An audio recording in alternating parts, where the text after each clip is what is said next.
Okay, now we are live. Um, my team members would be checking on the platforms to ensure that people can now watch us.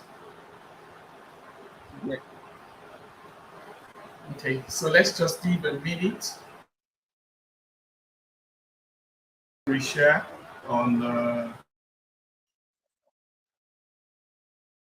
right. Great, great, great, great. Let me just check.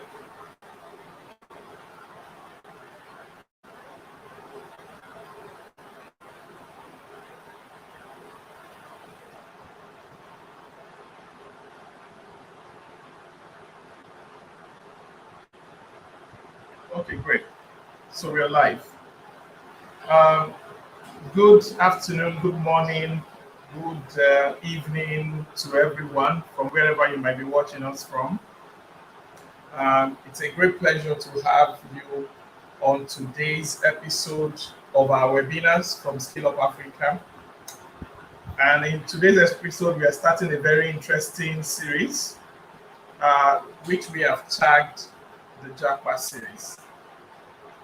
Um, with me today, we have a special guest who will be, um, you know, going into the discussions with us. And I want you to pay attention and drop your questions whatsoever to ask.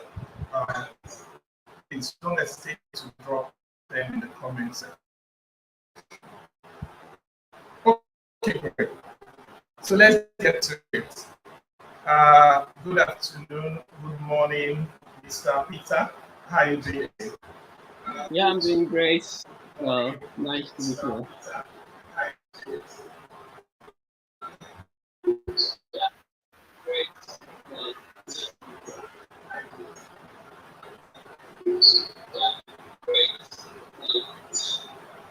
Great. Can you hear me to be some live? Okay, great. So my first question um, would be about you yourself. Can you tell us a bit about yourself? Just give us a bit of background. I know there are a lot of people who know you, a lot of people who are listening or watching us who already know you, but there are many people who don't. So can you just give us a brief introduction of who you are? Just tell us about yourself. It's a big question, so just like to find myself, I'm like start from. But I think the highlight about myself is basically the I'm very passionate about technology. So I started out in tech. Um, I would say like immediately I get out of secondary school. Yeah, about 13, 14 years ago. So I've just like loved technology, and the reason why I love technology so much is because I wanted to like have a profession in which I can have like control, I can be creative, and I can actually like allow me to explore, and I can basically like break things and I can fix stuff. So and since then that I've never like looked back. I've always like work in different aspects of technology. Even though in the beginning I wanted to be a software engineer. So, but then I think in Nigeria at the time there wasn't like a lot of opportunity for software engineering. Even computer science as a career was just bored in a lot of Nigerian universities at the time. So, but I just like take the path of self-taught engineer, and that's what I did. And basically I actually was privileged to like explore different aspects of technology. I can remember very well I started out uh, doing computer engineering. So I won't call it engineering, more of like a kind of a technician. So what I do at the time was I repair computers for people. I build desktop computers. So at the time, it's mostly like desktop. So, and it's at the time also that I would say uh, cyber cafe was thriving. Yeah, because like there wasn't like mobile network internet like we have it then. So for you to have like internet, having internet in your home was really expensive in Nigeria at the time. So it was basically cyber cafe where people can go and then be able to uh, browse and stuff like that. So that was like an opportunity for me at the time. I was like repairing computers. Even my first private job in tech was actually at a cyber cafe. So and yeah, repairing computers, doing networking, helping like cyber cafe assistants generally. So helping people in cyber cafe, fixing, troubleshooting computers, troubleshooting networks and stuff like that. So even though like I have it in mind to actually do software engineering, but I just have to like take the parts of the most available thing at the time. And I think while I was in the cyber cafe world, then that was where I started learning how to code. So I was building websites. Like I remember vividly, like I built my first website and launched it uh, while I was in the cyber cafe. So which is really interesting. So and since then, I've been able to work in different aspects of tech. I do graphic design and printing at the time. I do branding. I also do software development at the time, and I do social media marketing, like whatever I can just like lay my hands on in the tech space. I did. I also remember I did 3D design with 3ds Max, Cinema 4D. I did photography at the point, or basically editing. I do videos editing also for some of my friends that are into like film makings and stuff like that. So my about me is all about everything I can do with technology. So that's what I basically do. Anything I can do with technology, I always love it.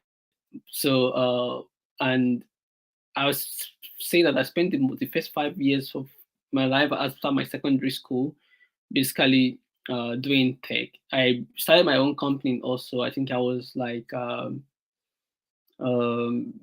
18 years old at the time when I started my first tech company. So where I also like consult for people, businesses, NGOs, organizations, government officials. I've worked with politicians at different levels, built campaigns, websites, campaign strategies, branding, and different things like that. So, and I've always like been a lifelong time learner. Okay, sorry, I'm going to just cut you a bit. Yeah, That's quite a lot. You've really done a lot, in the space, in the field of tech. yeah. Um, so because of our time, I want to break it down a bit. What was that experience that made you decide to say you needed to Japan? What was personally for yourself? What was that? What was that particular thing that just made you decide and say no, I'm moving on? You know, if you want to share that with us. Yeah, definitely. I think there was. I won't say that there is just one experience that made me decide I'm going to leave the country. There were several experiences that made me to decide I wanted to leave the country. So, and I'll be sincere on this platform. I used to tell a lot of people, like, you need to have a very strong why you want to leave. I have like a lot of amazing friends that are doing very well in Nigeria, and even for me, I'm not doing badly as at the time I left Nigeria. And I'll break it down to you. So when I was born, like I was raised by a single mom, right? So I'll just give this backstory very quickly. Some people have shared this before. So some people that are watching me, I have known, I've read it before. So I was like doing very well. My mom had a very thriving business, doing okay. You understand? And then that changed one day when I went to school. I was going to private school. My siblings also went to school, and then they had an accident. The uh, by runaway driver that I like knocked them, and then two of them died. And that event actually like affected my mom business and my mom generally. And then we lost like everything we have. Like I have to withdraw from private school to back to a public primary school. So it was really really tough. And being raised in a very small town uh, in Ogun State, bordering Benin Republic.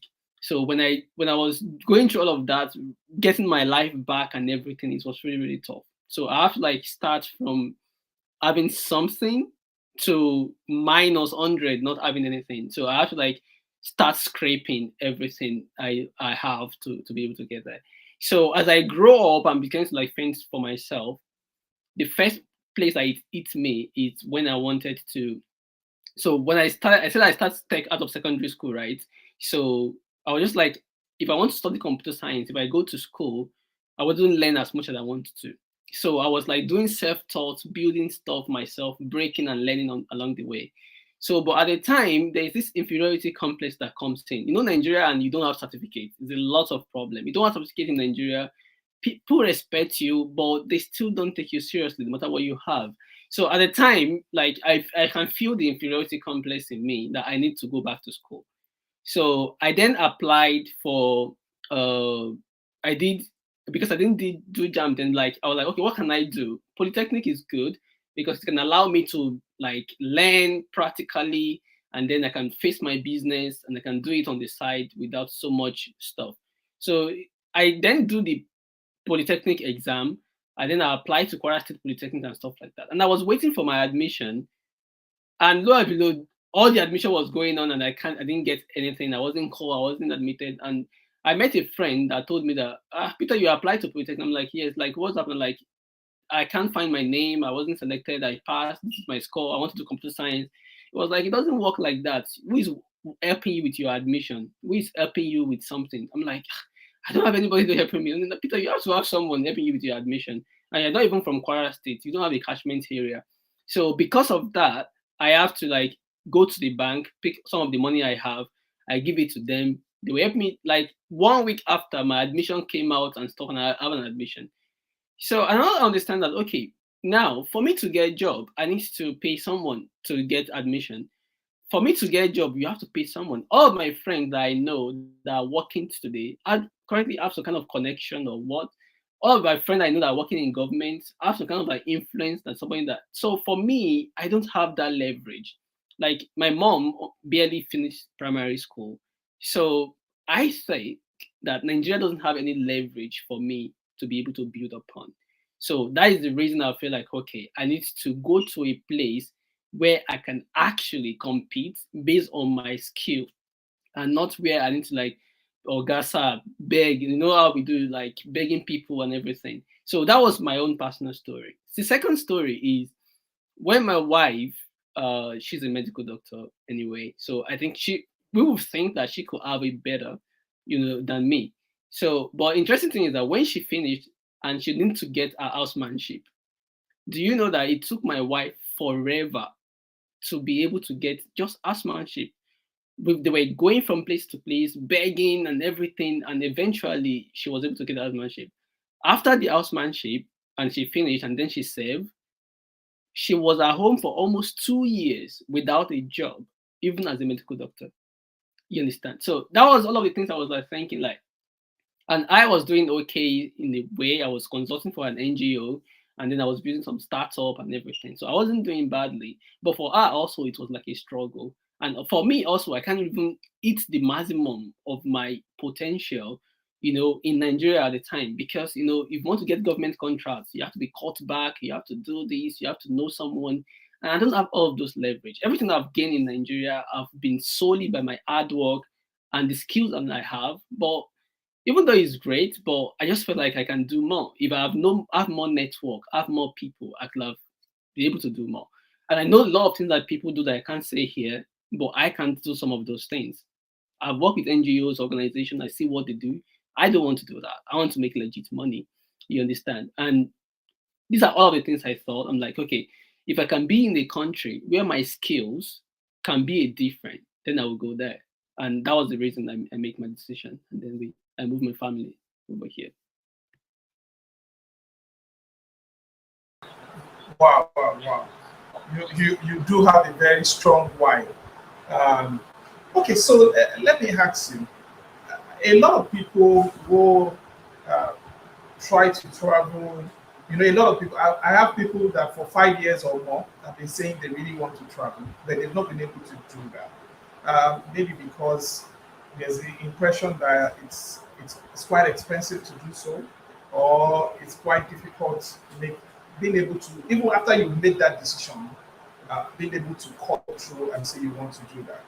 Can you share your own experience with us, if you don't mind? How was the financing? How was acclimatization for you? How was, how was the process generally? How difficult or easy do you think it will be for just a regular person, someone who is not sponsored or thereabout, who is just motivated to take that move? How how easy or difficult do you think it will be for them? Using your own story as an example. So I'll say this. Before I left Nigeria, I I shared with some people some times ago. My last salary in Nigeria was a little bit short of 200k. That was my salary before I left Nigeria. As someone that is like multi-talented, like if I say like multi-talented in Nigeria, a lot of friends that know me know I can use computers to do lots of stuff. Like I can do so many things with tech. Like if I'm in a company, I'm like a IT department with what I could do and what I do for a lot of organizations. So, and at the time, so the money was not like, it's not like I'm earning a lot. I would say, let's even cap it. Say my salary at the time that we are planning to travel and everything was 200k. That was the amount of money I was earning at the time. So it was difficult. My wife wasn't working because she haven't get a job at the time. So for us, I don't have a rich parent at all. Like there wasn't like a rich dad or something. If I was raised by, yeah, my dad was okay, but I was raised with my mom, but my mom wasn't like have all any money like that. So we didn't have any money. We didn't have like family or anyone that even throughout the process of moving from uh Nigeria to UK, it was very, very minimalistic. And that is the reason why like I can able to like share story like if you are like a brilliant mind and you own your skills and you want a greener pasture for yourself, it's not impossible. You understand? So I've seen a lot of people do it minimally, and I think I also have done it minimally with my family. So if you're not picky, I'll just share some of these things with you. Just like every other thing we want to achieve in this world, you have to be disciplined to achieve them.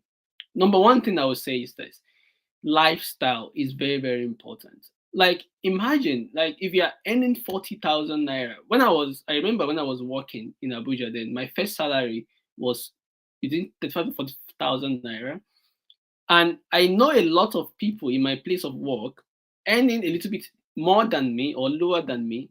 And when they collect their salary, like 3 days or 4 days later, they've collected salary advance again. You understand? And then before you know it, they've collected loan. Before you know it, like I just wondered, like you most of the time we don't live within our confine, then it makes it difficult for you to be able to save to do the great things that you want to do. So what I do is this: when we got married, I know that we are going to travel. I know I wanted to travel. That was my plan all day. Like, and it took me 10 years to be able to achieve this. My first passport that I got for purpose of traveling, it expired after 5 years. And then I went to the embassy, to the immigration office to renew. Even the immigration office was like laughing at me. Like, guy, you didn't even go anywhere, not even one stamp. And the guy was laughing. I felt so bad, ridiculous that day. There were a lot of people there that came to change their passport that have traveled a lot, even young people. But I know where I'm going. I just like, okay, thank you, renew it for me. And I got my passport and I left, you understand? So, but what I'm saying is that it's not going to be like simple and easy. It takes meticulous plan. And the plan is yours. When we got married, I told my wife I want us to got a room self-contained. She was like, "Why should we get a room self-contained? I've not even lived in a room self-contained myself, my own life." So I was like, "Yeah, I understand that. This is Abuja. Yeah, we could go get 3 bedroom flat or 2 bedroom flat. I could get that and struggle to pay every year. But I said I want us to get an apartment that my salary, at least 1 month or 2 months salary, we pay my rent, and that is what I did. So when I get this small apartment, a small house, we didn't have TV in our house. I didn't buy any car because I know I have a lot of friends that have cars. We go to mechanic, they do services. I know all the troubles pay face for maintaining a car. I don't think I need to maintain a car, you know, at that moment. So I cut my expenses a lot. So what does that give me the leverage of? To be able to save. So I was saving more and saving more and saving more, because for even if you want to get loan to travel, you need to have some kind of money. You need to have some kind of revenue that you have in your bank account. You know, it's going to go a long way to help you. So because I know what we want to achieve, so what I did was ridiculously cut my code according to my size, and that was what I did, and that was what was able to help us. So we just like, I was telling yesterday some Mandela Washington Fellows, when I was selected for Mandela Washington Fellows, when I was in the US, they gave us pocket money in the US. All of the pocket money they gave to us, I send it to my wife, put it in your account, because I know we need money. There are some of my friends in the US, they were shopping, buying this, buying that.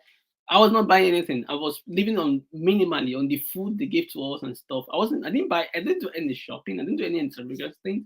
But I just need that I need to do that for the minimal period of time, so that I can be able to save money to be able to do things.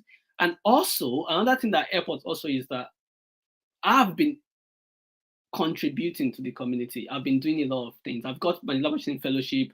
I've been to Germany before, studied there, fully sponsored and everything based on the work I'm doing in tech and everything. So all of these things also help, because if you just go show up in the embassy and you're not known and you're not really doing something, it's like difficult, because traveling is about trust also. So you need to build your personal brand, your contribution, your volunteering. So all of these things help. So my wife also at the time got a 100% scholarship uh, in a UK university. So the 100% scholarship just cover for our school tuition, but cost of living and everything, we have to pay for that ourselves. So what did I do? Like, try to get all of those money that we need. We got some loan that we have to pay for and things like that, and then we have to put like all of the money we have together. At a point, even my wife, when she did um IELTS, like the first time she didn't make the cutoff, like I have to take money again, re-register her. If we haven't have all of these savings and that we have, we will be able to get. Even if you don't have savings, you can't get loan, because loan have interest and all of these things. You have to buy tickets and all of those things you have to do. So living minimally will help you, and then it will allow others to be able to help you. Like, you don't need to live big to impress people. You understand? So by cutting our codes according to our size, I tell people, when my wife arrived this country, she came with less than 30 pounds in her hands, because all of the money we have, we book accommodation for her, we do all of those things, pay for her flight, pay for all these things. When she left, like, it's like with nothing. She has to start working immediately. She got to the UK today. The next day, she's looking for a job already, because she needs to sustain and support herself. You know, so it wasn't like simple or that easy, but it's not impossible. You know, yeah.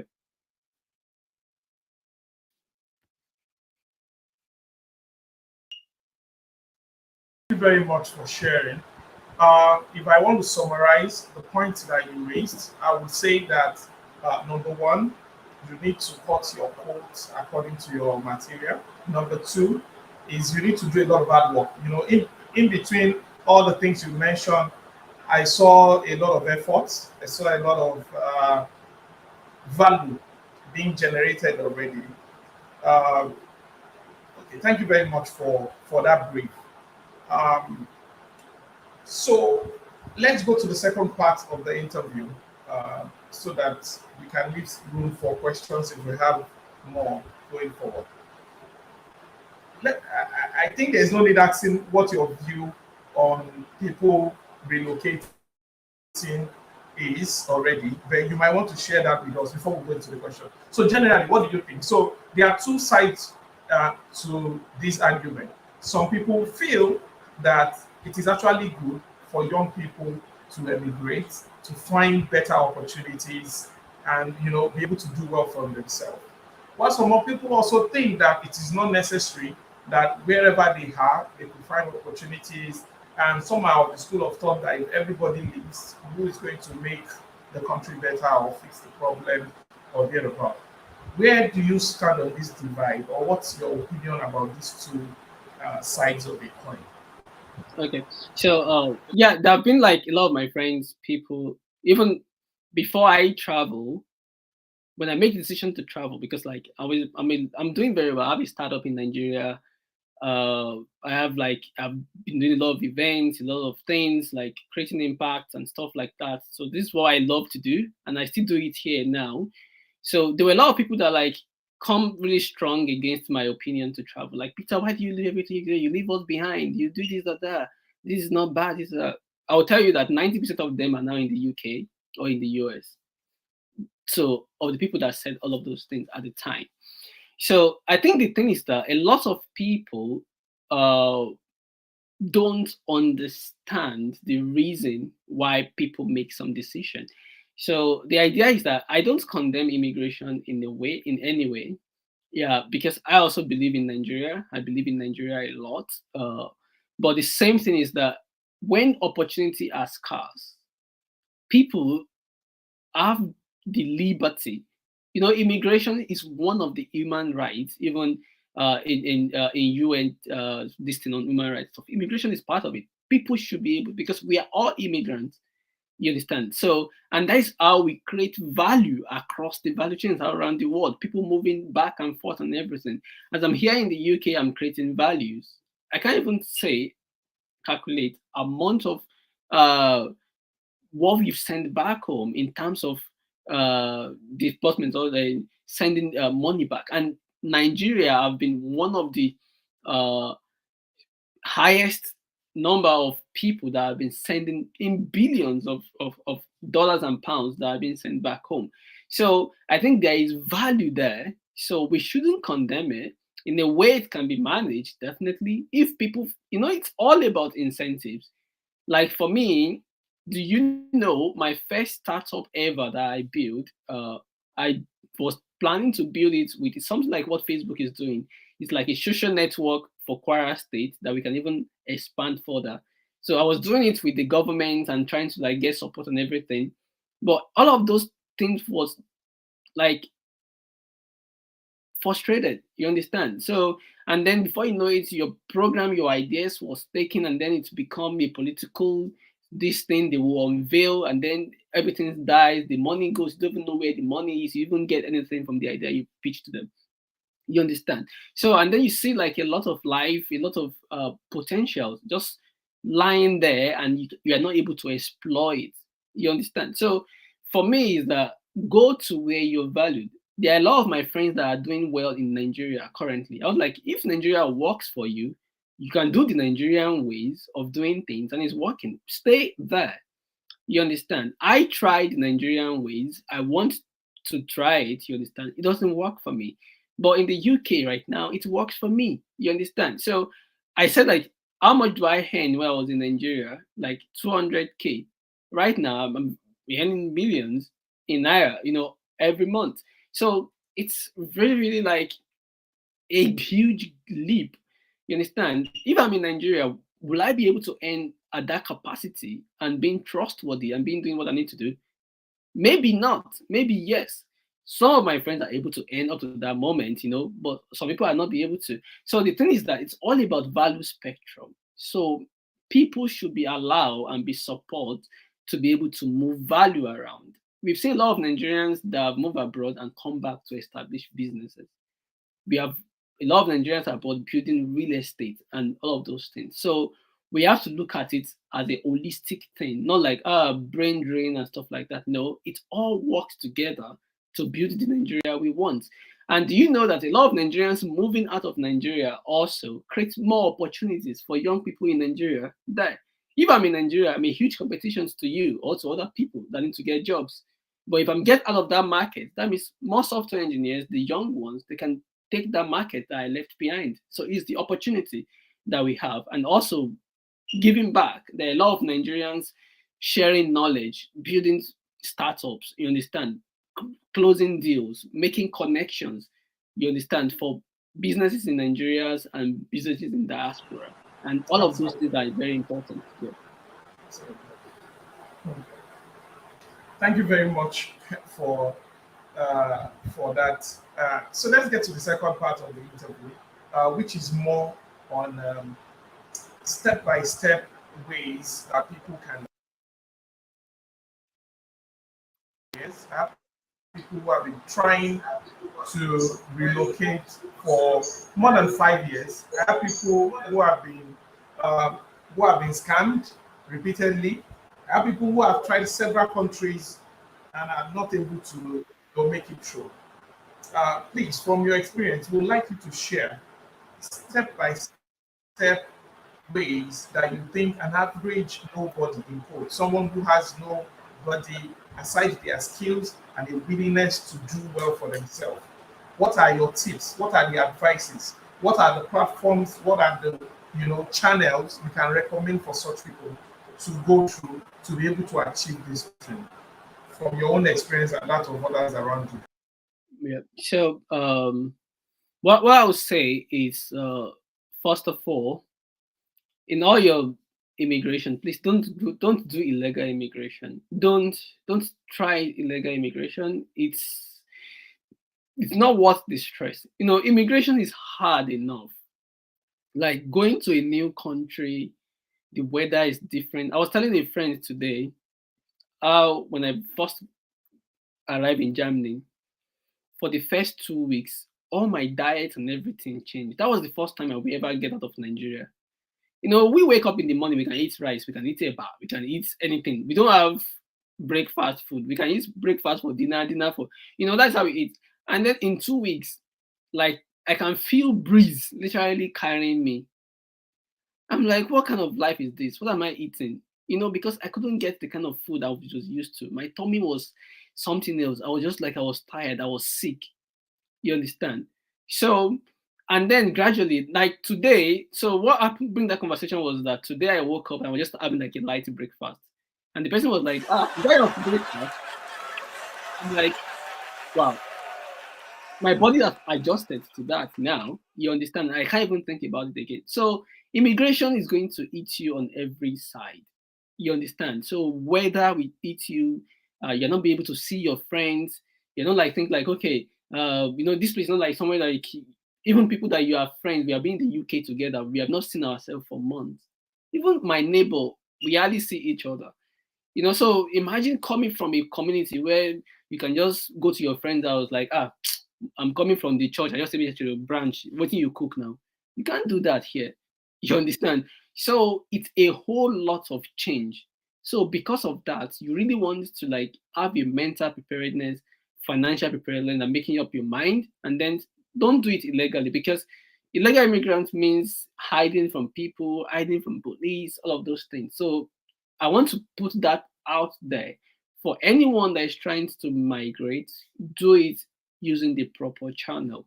And if it doesn't work like you want, just be patient. I have been denied visa. I was denied visa to Italy. I was denied visa to Namibia as an African country. So it's part of the journey. The fact that you have been denied visa doesn't mean that you can't get visa anymore. You understand? And then another thing is that be truthful. You understand? So because uh, different people have different stories of how they move abroad, and it's really sad for me for people that struggle more are the people that go like maybe with an agent that doesn't give them the clear picture of what is happening. People just paint a picture of paradise when you get to the UK in 1 month. Don't worry, you get job, you'll be sending dollars home. All of those things are very misleading and they are not very, very true. They're not telling you that we have long winter. You understand that you'll be frozen and you can't even do much. You understand? And we just have like 2 months of sun and summer. You understand that you can be really, really effective. You understand? So all of these things are going to be there. So how much work, how much of this thing you want to do? So and another thing I would say is that do your own research. Don't even take my own personal word for it. Do your own research. What I've learned about a lot of people trying to travel is that to even do Google search on the country you want to go and live in is very difficult. People can't do it. You say you want to go and study abroad. You have not even sent an inquiries to a school. You want an agent that will do admission for you, do everything for you, and just put you in the class. Like it's how is that easy? Like if I want to study in a school, all these schools, there are human beings there. Go to their admission portal, call them, send them email, ask for their prospectus, ask questions. They will give you all of these things. All of these schools are there. All these immigration laws and policies are there to be able to guide you. Even if you want to have an agent, you are having an agent from an informed perspective. Because if you are not informed about where you're going, so someone can just sell you anything. Do you know that someone shared his story of what an agent did to him? And I felt like crying for the guy. The guy told him that if he goes to Malaysia, that Malaysia is amazing. He can get a job in Malaysia. In 1 week, yeah, you're landing in Malaysia like this. Job is waiting for you. They will give you a house and everything. Even if you don't like to stay in Malaysia, you can just take train from Malaysia down to London. That was what they sold to him. Can you imagine? Take train from Asia to Europe. How would that happen?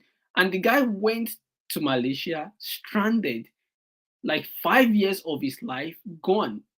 When he was sharing his story, it was insane.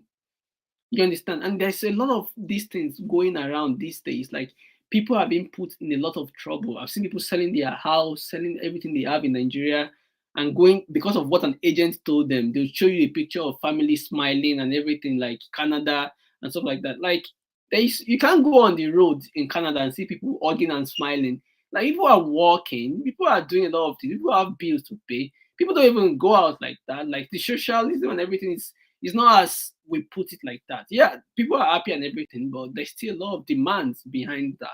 You understand? So make sure you do your own assignment, do your own research. I will not. If you are going to any country, every country have their embassy. Why can't you go to their embassy yourself? They won't pursue you. Go to US embassy for inquiries today. They will not pursue you. They will answer every of your questions. If you go to the US embassy, I need to know what are the available visa for me. And this is what I do. They will tell you. They are there to serve the interest of the US in Nigeria. So why do people think that I have to be scared to go to US embassy to get information? UKVI is there in Nigeria. They do exhibition for schools. They do all of these things. People will not go there. People will be waiting for an agent that will give them everything and then spam you. So go to the embassy of the country you want to go for. Throughout my visa application, from the one I failed and to the one I got, I never used an agent. There was an agent friend of mine that used to tell me, Peter, all of the information you are using to shop, now you share for Facebook. Stop sharing them. And that's the truth. You understand? Like this is what we are using to shop. Why are you sharing it on Facebook? And it's because like people are just lazy to be able to like get gov.uk alone is accessible for everyone in the world.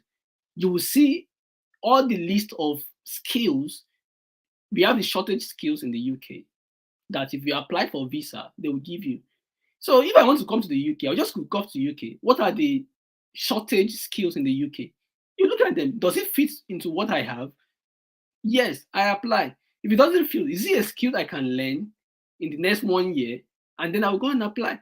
So these are all the things that we need to be. You have to be strategic about it. You can't just like, because if you don't go strategically, you will struggle for a long time. You understand? So it's a foreign land. I know a lot of people that go in a way and they struggle and it takes them years, but they make it. It's possible. But at the same time, you will make it easier for you, for yourself, if you are well informed. And another thing that people don't know is this. A lot of people are also denied entry. The fact that an agent does a visa for you doesn't mean automatic entry into the border, because you will get to the border. And then the border agent or officer will ask you, where are you going? Some people don't even ask all of the questions correctly from their agents.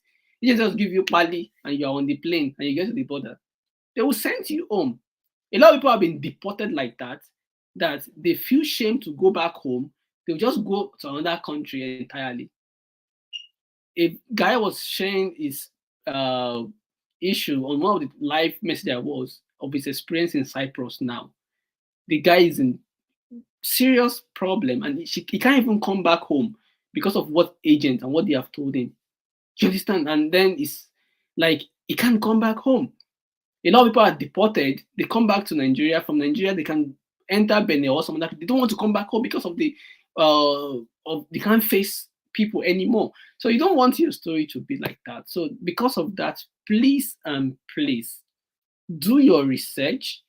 You understand? Even every government agency, if someone says that they are working on behalf of UK government or Canada government, go and verify that they are certified.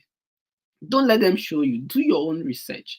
You understand? And if you have been trying and you have been trying, you have been denying, doesn't mean that you can't try again. You understand? So they deny you for a reason. And also, as you are in Nigeria, continue to add value to yourself. UK are not just giving you a visa so that you can just come and sit down and lie around. No, they want people that can add value to their economy. There's a different kind of work line and everything, different type of visa. So look at all of those options. And a lot of people are going to US, UK, and Canada. There are other European countries that are amazing. Germany, New Zealand, Australia. So don't go to the place that everyone is going. And there are other countries that you can just spread your options so that you can your options and you can have more opportunities in that space. Yeah.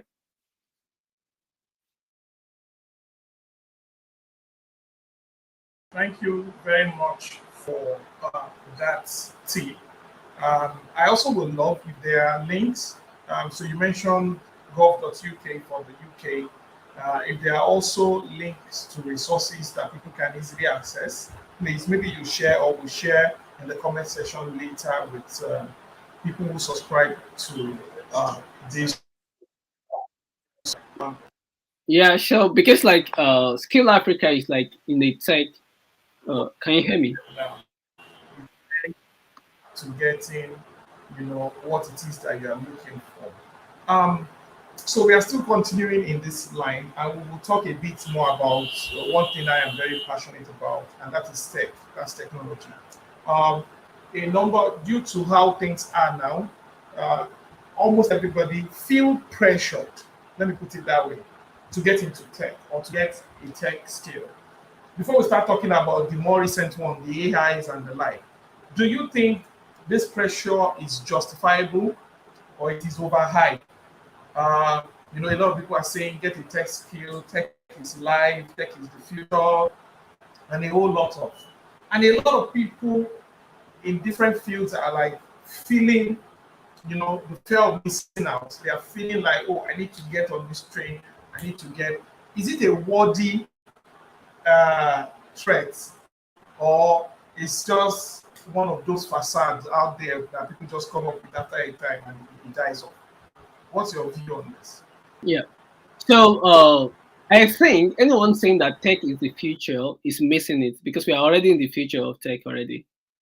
You understand? So tech is the future, let's say 10, 15, 20 years ago.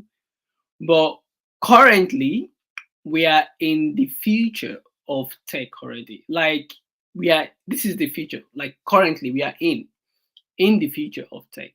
So I know there is a lot of conversation about I do break into tech. Like I help people to understand coming into tech and stuff like that.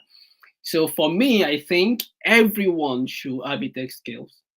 It's now becoming like how we used to have farming at the time. Everybody farms and you can feed yourself.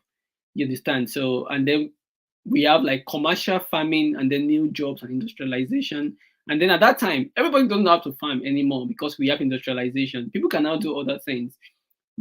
So we are getting to that place in tech that everyone don't have to be tech anymore, but everybody have an idea of tech and everybody can use tech, you know, in their capacity. For me, I still advise people you don't have to study computer science or software engineering to own tech skills because every sector need tech. So if you're an accountant, how can you apply tech to accounting? If you're a botanist, how can you apply tech to botany? If you're an anatomist, how can you apply tech to anatomy? That is what we should be talking about right now. Not everyone becoming computer scientists, and now is that era of application. You understand? And it's interesting. Like for me, I just tell people, like, I'm not actively teaching my children tech and how to code. I'm not like, and I'm doing it intentionally. I'm intentionally teaching them and exposing them to other things like sport, like art, and other stuff. You understand? Because I know, like, they are born into technology. They could pick technology skill up at any time, and I don't want it to be like the primary things, like I have to be a coder, because yeah, I don't. I think it's going to get narrower and narrower and smaller in the future. So as we are using AI and all of these things coming up, that's going to be doing all of this coding. So we're just going to have like few people controlling AIs in tech to get things done. And then there will be new jobs. There will be accountants. There will be stuff like that. So that means there will be an accountant that will be able to control and account AI. There will be a farmer that will be able to control a farming AI. There will be a doctor that will be able to control a doctor AI. So know skills, know tech, and apply it to your domain. That's the thing. Everybody should know how to code, but apply it to your domain. I tell my mentees all the time that they're like, okay, I'm having this job now because I'm coding, I'm studying engineering or something, but because they're learning how to code on the side and they're getting jobs and freelance work and they're not taking their school seriously. I'm like, that's your profession. You need to take that seriously first. Your primary reason why you are in school is to get your degree. Get your degree, and then let your tech be an enablement to allow you to do things.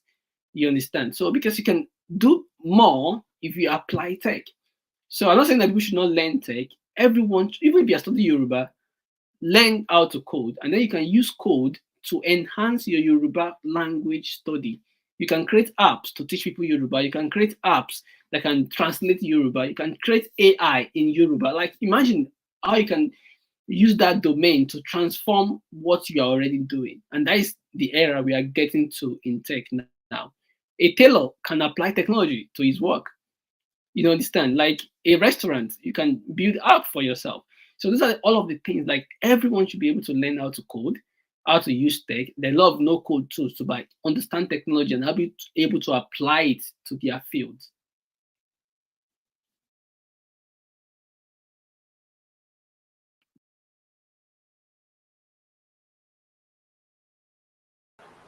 Thank you very much. Thank you very much for this insight. So we'll begin to take some questions that we've been having. So the first question I will take here says that I I am 42 years old, married with 3 kids. Is it advisable for me to relocate at this point? What's your advice for someone who is 42 years old, married with 3 kids, who is thinking of relocation? Do you think it's a right thing for such person to do at this point in time? What would be your advice for such person?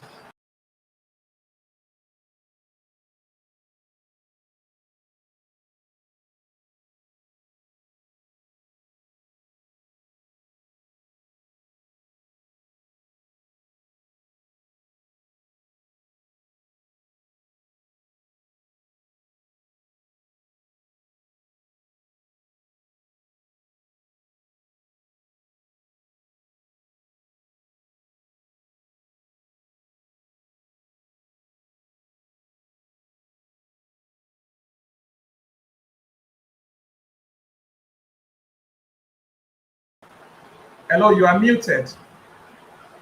Sorry, I'll come again. Yeah. I'll come again. So now what I'm trying to say is this. For this person, I've said about two things that are my why for living. So I think the first thing was my own personal experience. The second was my wife experience, and the third is what this question is about, which is that I don't have any kind of reference. I need reference for a job. I need recommendation somewhere. I don't have connection to a senator or to a chairman or something I can do. Even on my CV for a while, all of the people I have on my CV as my reference were pastors, maybe pastors of church and assistant pastor or something. Those are the people I have. or elders or something. You understand? So like I don't even have the industry mentee or mentor, someone that I can, affiliate with that can give me the kind of reference like that. You understand? So I now look at it for myself. Like I'm now married. I have kids. What kind of life influence do I want to give to my children? Do I want my children to finish and then start begging just like the way I beg for jobs? You understand? Start telling them you are not in the catchment area, or you are not from Kwara State, so we can't give you admission or things like that. So all of these things also is one of the why I think, okay, I need to create a level playground for my kids also, for them to be able to compete. There are a lot of people in Nigeria that have the level playground already. Maybe their parents are professors, they've done a lot of things for themselves, they have this connection. If you look at their recommendations, they have people they can talk to. If you have that, good for you. I don't have it. I have to create it, and I have to create it for my kids also. And that's a sacrifice I have to make for my children.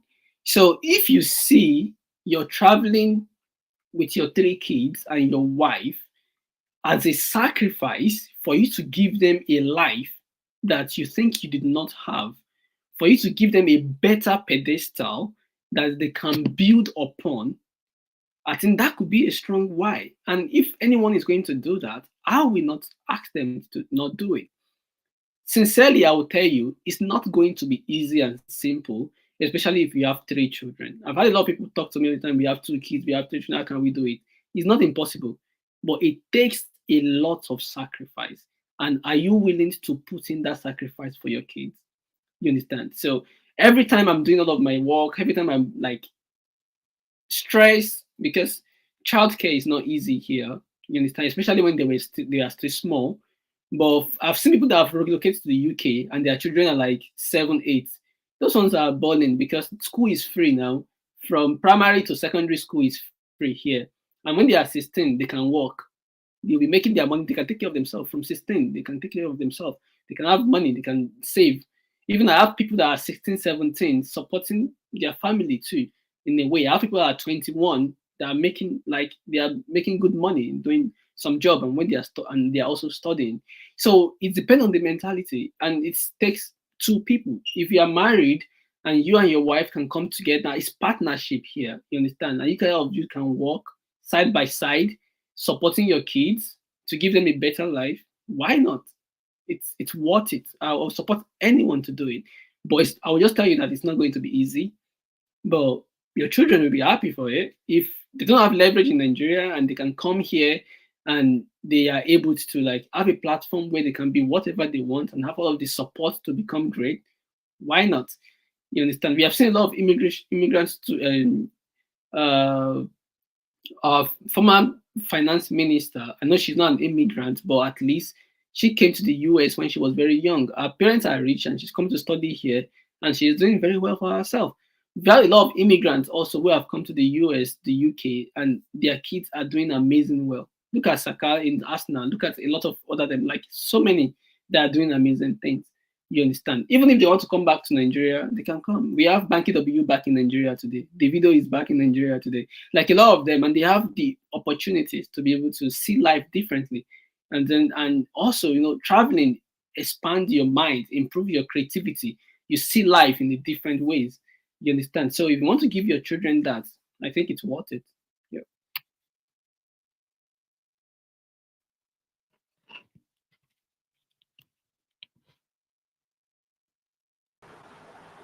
Amazing. I'm actually going to have to cut it because of time. Okay, so what's your another question here? What's your advice for a young single lady who also wants to relocate?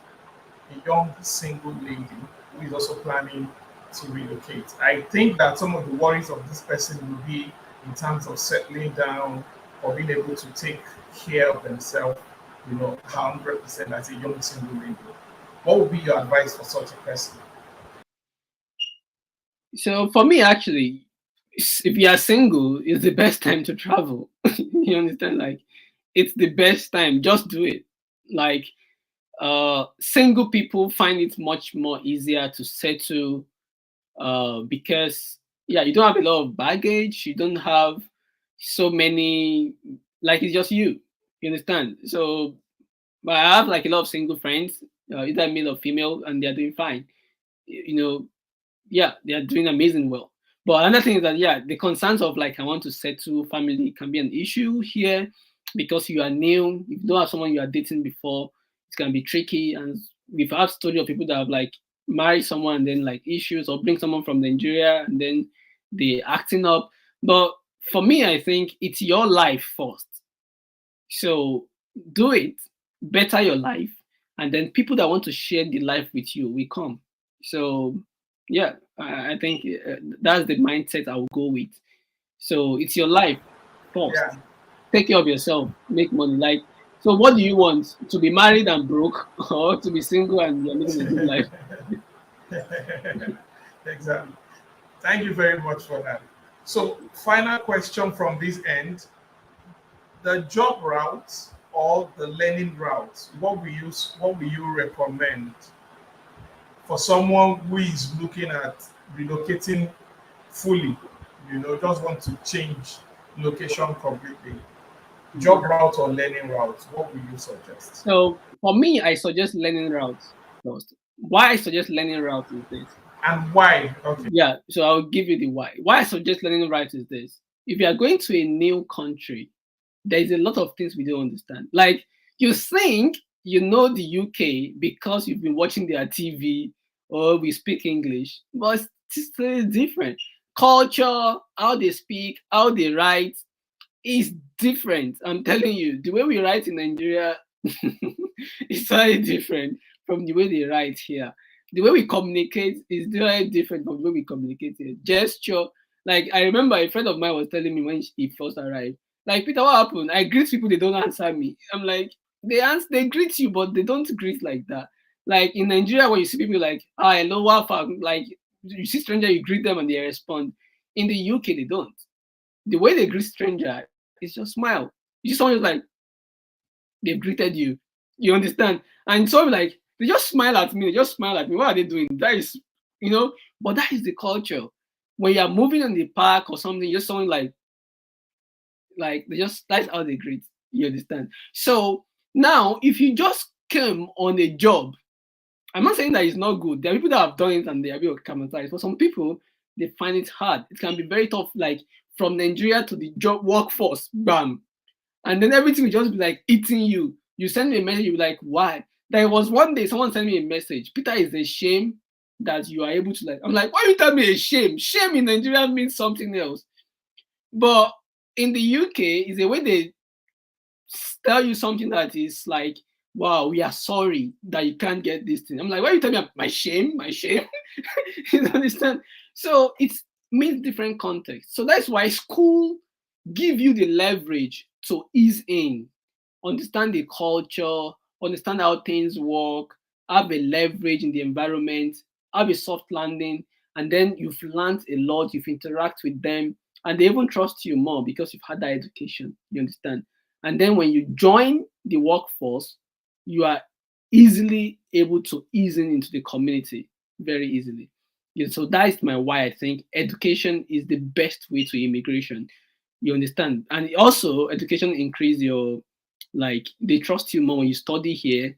Like it increase your CV, your word. And I didn't study here, but I've studied.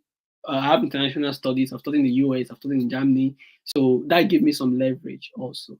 You understand? So education is very good. But if you get direct job, just learn, watch YouTube videos, interaction, culture. You can learn all of those things. You understand? So because they will do things in a way that you'll be like, what's happening? And then so a lot of people can get into hot water if you don't know. Like, everything here, ignorance is not an excuse. So you can come to the country on the first day and end up in jail. They won't tell you that, oh, because I didn't know, sorry. Like, I didn't know is not, yeah, it's not an excuse.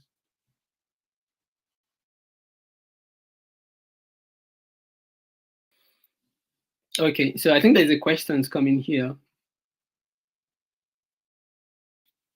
by So a final question. The question is on the screen now. Can you just go ahead and help answer that? yeah. So one of the things I said that using education route is good is because school is 1 year, right? You can start building your network as soon as possible. Like for instance, in the UK, after your study, they give you 2 years visa. And I'll give you another caveat why I think education is very great, especially studying in the UK.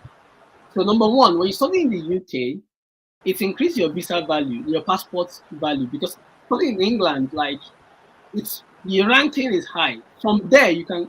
I've seen people finish their study in the UK, even if they don't stay back in the UK, getting PhD maybe in the US, moving to Canada is 90 times easier if you have UK education.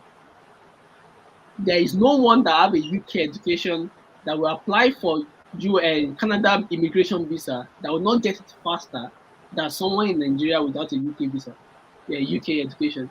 So that is the advantage you have also. So now on the job, you are in the UK already as a student. You can start talking to employers. You understand? You have UK IP, you have the internet, you are here.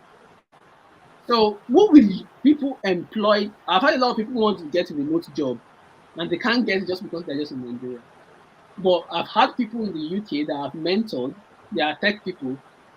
There was a guy that I mentored some months ago, and he started like, bros, I just came back into the UK, it's 2 weeks now. Will I get a job? He just panic. I'm like, calm down. I'm like, send me your CV. I saw his CV and everything. I'm like, they are looking for you every day. You will get a job. He hasn't even get back to me now. I'm very sure he's working already. You understand? So you're in the country already. Like you will get like at worst, you will get something you'll be doing. That's the thing. Like you will get something if you don't give up. So and then part-time job Interesting.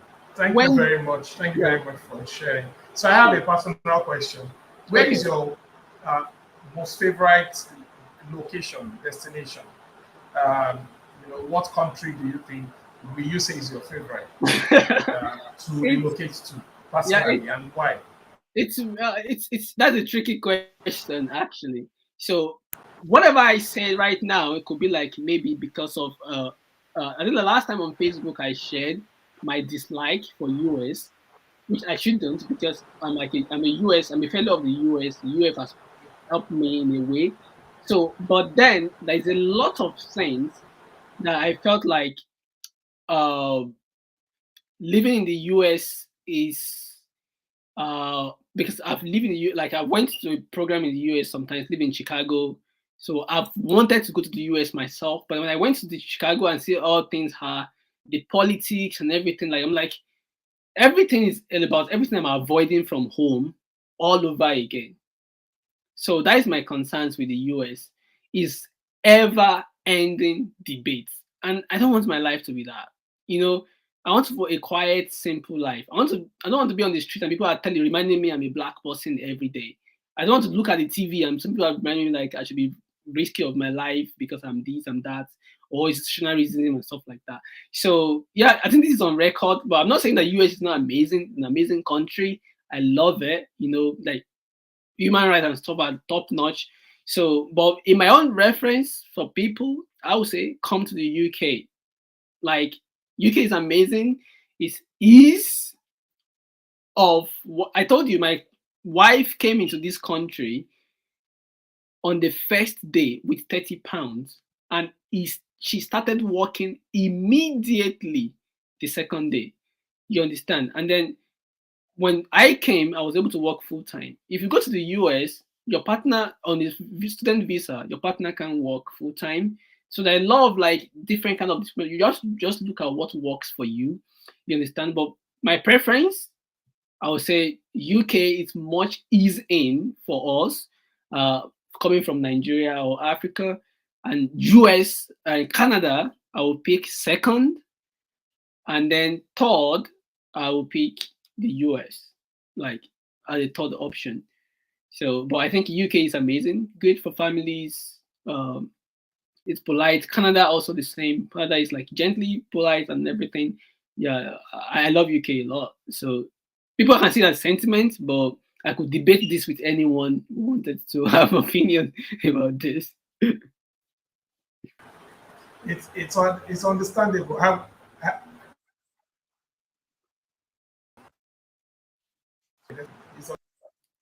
Yeah. Okay, so thank you. It's been a very interesting session, discussing with you.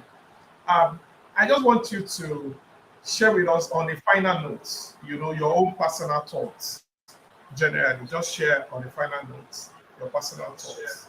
And that will be Yeah. all for today's session. So my personal thoughts on what?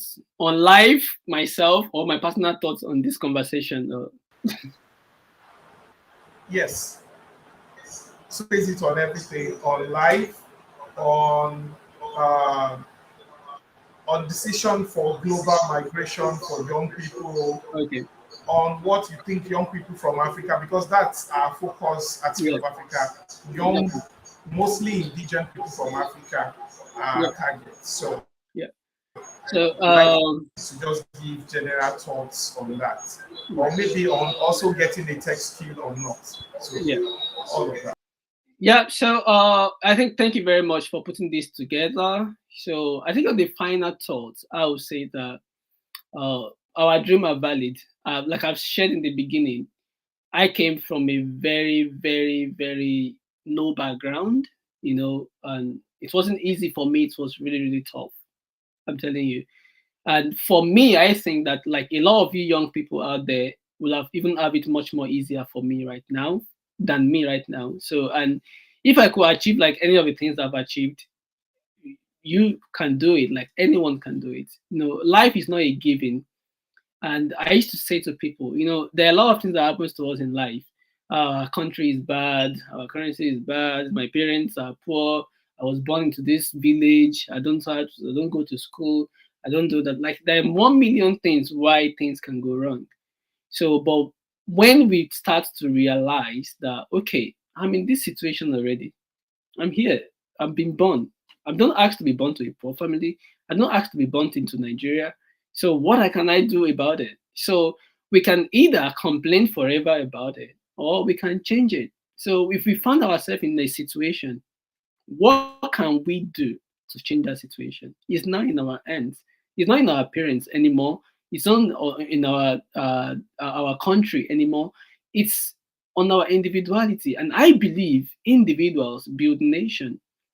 Do you know some years back, a lot of Indians also have to migrate, a lot of Chinese have to migrate?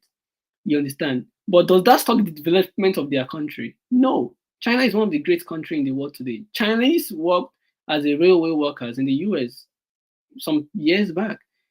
Indians also work in all over the world years back, but their country is great now.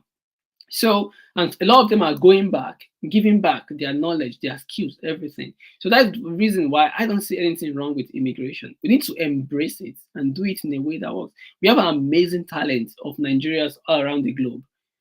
Imagine the ripple effect of what that is going to be in the future when all of these talents go back home and we are giving back. And I've seen so many people giving back to the continent, giving back. Look at Flutter Waves, look at Paystack, look at CC Hub, look at Ventures Platform. These are all of these guys that come from abroad and establish all these platforms. So in the future, I'm also could have access to a lot of things. I'm working with amazing companies in the UK today. They could want to expand to Africa and like, Peter, how can we do this?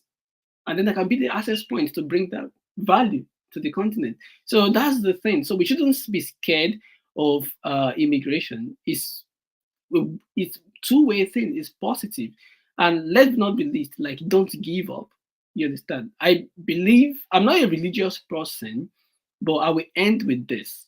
Look at the story that Jesus Christ told about this widow. This widow is poor. She doesn't have anybody. She doesn't have any help.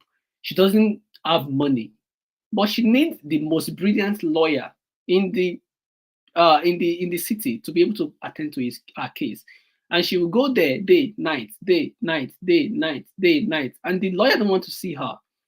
But one day the lawyer was like, let's just attend to this woman because her problem too much. If her problem too much, let's attend at least. She can't pay me, she can't let me just attend to her so that she not even kill me with her disturbance. That is how I see life. If you don't stop knocking the door, it will eventually open for you. That's the point. Like that's it. That's life. Keep on knocking, keep on showing up, keep on doing it every day. it will open at some point. Thank you.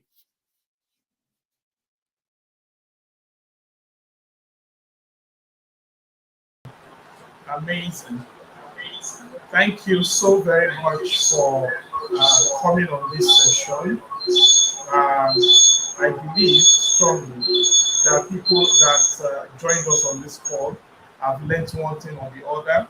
And if you would like to follow Peter Ayeni on Facebook, I am sure his name is Peter Ayeni, and you can easily follow him. Do you want to share one or two of the social media platforms you are on in case people would like to follow you? Just just share the handles so that we can.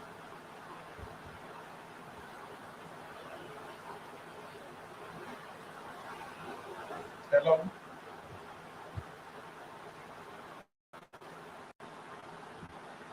you are muted. I just shared by LinkedIn. I think it's the best place to actually follow me for professional Okay, conversation. So Peter Ayeni, just Google Peter Ayeni on LinkedIn. please go ahead. Yeah, so I've shared that on LinkedIn. Peter Ayeni is great. And also, if you want to have like, I do mentoring session also. So if you feel like you want to take advantage of that, I can share the link. Just book a session with me. I don't charge; it's free. So book a mentoring session. Yeah, 30 minutes. I can have a conversation with you and stuff. So yeah, just my own way of giving back and helping as much people as I can. I share my story a lot on LinkedIn and inspire people to do amazing stuff. And lots of people have really achieved great things. Lots and lots, lots and lots. So yeah, thank you. Thank you very much. Thank you very much. So to follow Skill Up Africa, our handles are Skill Up Africa everywhere. Follow us for more updates and for more information. Our goal at Skill Up Africa is to help the young, indigent, smart, full of hope young African to be able to access tech skills that would open up the world to them, that would give you a chance to be able to leverage and utilize those skills, just like Mr. Peter is currently doing himself. So, thank you very much for joining us. It's been a wonderful episode. Thank you for joining us. This will be the end of it. Thank you, Mr. Peter, for coming on board. I believe that next time that we call you, for other episodes, you will also answer us. Thank you very much for coming.